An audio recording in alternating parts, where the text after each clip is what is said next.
नमस्ते भाइयों बहनों, क्रिएटिव ग्रैनी में आपका स्वागत है। बहुत छोटी सी चीज़ पूजा में हम लोग गलतियां कर देते हैं। जैसे हमारे घर में पूजा होती है उस समय या कथा वगैरह होती है, तो हमें ये ध्यान रखना चाहिए कि हम क्या क्या चीज़ें करने से हमें हानियां होती हैं, तो हम दूसरों से नहीं कराएं, हमें स्वयं करनी चाहिए। ये मैं आपको बताना चाहूँ क्योंकि आजकल लोग ज़्यादातर समय न होते हुए करानी पड़ती हैं। चलिए मैं आपको बताती हूँ। माता पिता की सेवा हमें स्वयं करनी चाहिए, जिसका फल हमको ही मिलता है। आज के जीवन में हम लोग व्यतीत हो जाते हैं और आया को लगा देते हैं कि माँ बाप की सेवा ज़रा करना और देखना तुम इनको कोई कष्ट ना हो, पैसे दे देते हैं और आया काम करने वाली माँ बाप की सेवा के लिए हम लगा देते हैं। जिसका फल आपने अब कभी अंदाज़ा लगाया है?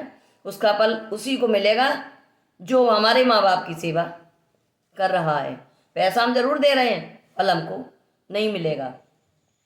दूसरी बात, अपनी अलमारी को हम स्वयं लगाएं, उसे यथास्थिति में सारे जब साफ कर लें उसके बाद हम पुनः खुद को लगानी चाहिए।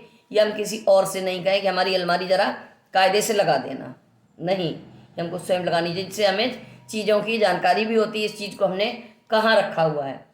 तीसरा, मंदिर की सफाई, अपने मंदिर की सफाई, पूजा वगैरह जो हम कह देते कि या कोई हमें आ जाता है या हम अपनी काम वाली से कह देते ज़रा तुम देख लेना, हम खड़े होके देख लेंगे और वो लगाती रहेगी, नहीं, भगवान उसका फल जो भी करता है उसको ही देते हैं। जो आपके मंदिर में साफ सफाई करता है का फल उसको मिलता है। इसलिए, और आपने घर में जैसे कथा कराई है, आप मार्केट में सामान लेने गए तो आया को पैसे दे दिए और लिस्ट दे दी, जाओ सामान लेके आना। सामान ले आए, पंडित जी आए आपके यहाँ, आसन आप बैठ गए सोफा सेट पे, पंडित जी का साथ दिया और चाय नाश्ता होने लगा। और अपने घर में मैडम से कह दिया या बच्चों से कह दिया तुम पंडित जी को सामान लगा दो, सामान दे दो, या आया से कह दिया तुम सामान दे दो, पंडित जी को लगा दो, पूजा की थाली है, नहीं, ये हमको स्वयं करनी चाहिए, जिसका फल हमको मिलता है। अब इसके उपलक्ष्य में मैं आपको एक छोटी सी कहानी सुनाती हूँ। एक राजा रानी थे, तो उनके यहाँ एक कामवाली थी, तो उन्होंने बहुत पूजन का अपने यहाँ कथा रखी, थोड़ा सा पूजन किया, तो उस अपने काम वाले नौकर को लिस्ट दे दी कि पैसे ले जाओ और ये सामान ले आना। वो चली गई सामान लेने, सामान लेकर आई तो उसको मालूम है आपको दोबारा जीवन क्या मिला। तो जो सामान लेकर आई, आपने पैसे ज़रूर दिए, तो उसको वो जो आया थी या जिससे सामान मंगाया था, तो उसको दोबारा जन्म जो मिला तो वो तो रानी हो गई, और जो रानी थी जिसने पैसे दिए थे, जिससे सामान मंगाया, वो स्वयं दोबारा दूसरे जन्म में कामवाली हो गई, भिक्षा मांगने लगी बेचारी।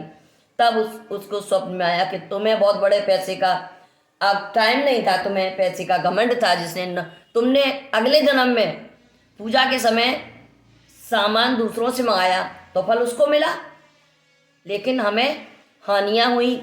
इससे मैं आपको छोटी सीख देना चाहूँगी। आपके घर में पूजा का आयोजन या अच्छे कार्यों का आयोजन होता है तो आपको स्वयं बढ़ चढ़ कर हिस्सा लेना चाहिए। हमारी सीख कैसी लगी? छोटी छोटी सी सीखों से मैं आज की जनरेशन बच्चों को ये बताना चाहती हूँ कि छोटी छोटी चीज़ों से हमें ज्ञान की प्राप्ति होती है। हम नहीं समझते कि हमसे क्या क्या गलतियाँ हो जाती हैं, लेकिन आज के जीवन में छोटी छोटी सी चीज़ों से अगर हम सुधार लाएंगे तो हम काफ़ी सुधार कर पाएंगे। हमारे चैनल को सब्सक्राइब करिएगा, लाइक करिएगा। छोटी छोटी वीडियो बनाने के लिए आपके पास आ सकूं, आपके पास वीडियो हमारा जा सके। ठीक, थैंक यू।